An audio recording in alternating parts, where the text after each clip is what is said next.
ভাৰতৰ স্বাধীনতা আন্দোলনৰ এগৰাকী অগ্ৰণী মুক্তিযুঁজাৰু আৰু অসমীয়া ভাষাৰ সংকটৰ সময়ত জাতিটোৰ হৈ থিয় দিয়া বাবু ছবিলাল উপাধ্যায়দেৱৰ এটি আবক্ষ প্ৰতিমূৰ্তি আজি আমি বিধায়ক আৱাসৰ কাষত প্ৰতিষ্ঠা কৰোঁ।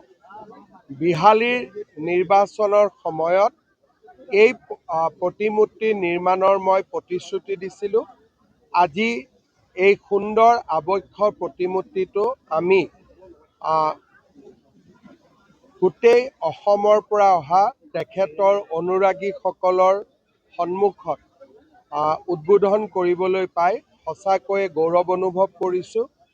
বিহালীত বাবু ছবিলাল উপাধ্যায়ৰ নামেৰে ইঞ্জিনিয়াৰিং কলেজ এখনৰো নিৰ্মাণৰ কাম চলি আছে। মই ভাবোঁ যে তেখেতৰ প্ৰতি জাতিয়ে শ্ৰদ্ধা জনোৱাৰ প্ৰয়োজন বহুত আগতেই আছিলে। যি নহওক, আজি তেখেতৰ প্ৰতি এই শ্ৰদ্ধা জনাবলৈ পাই আমি গৌৰৱ অনুভৱ কৰিছোঁ।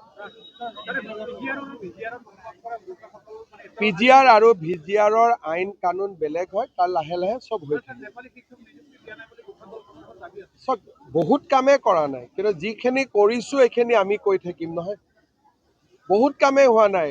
প্ৰত্যেকটা ঘৰত চাকৰি দিয়া নাই, প্ৰত্যেকজন মানুহক 1 তোলাকৈ সোণ দিয়া নাই, প্ৰত্যেকজন মানুহক বিদেশত ফুৰাব নিয়া নাই। কৰা নাই কি বুলি ক'লে লিষ্টখন গোটেই ৰাতি কৈ থাকিব পাৰিব, কিন্তু যিখিনি কৰিছোঁ সেইখিনি আগত কোনেও কৰা নাছিল।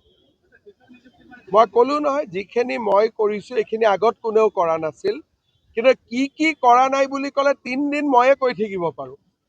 কিমান মানুহক আমেৰিকা ফুৰাব নিয়া নাই, কিমান মানুহক ইংলেণ্ড ফুৰাব নিয়া নাই, কিমান কৰা নাই বুলি ক'লে কিমান ডাঙৰ লিষ্ট দিব পাৰোঁ, ময়ে দি থাকিব পাৰিম।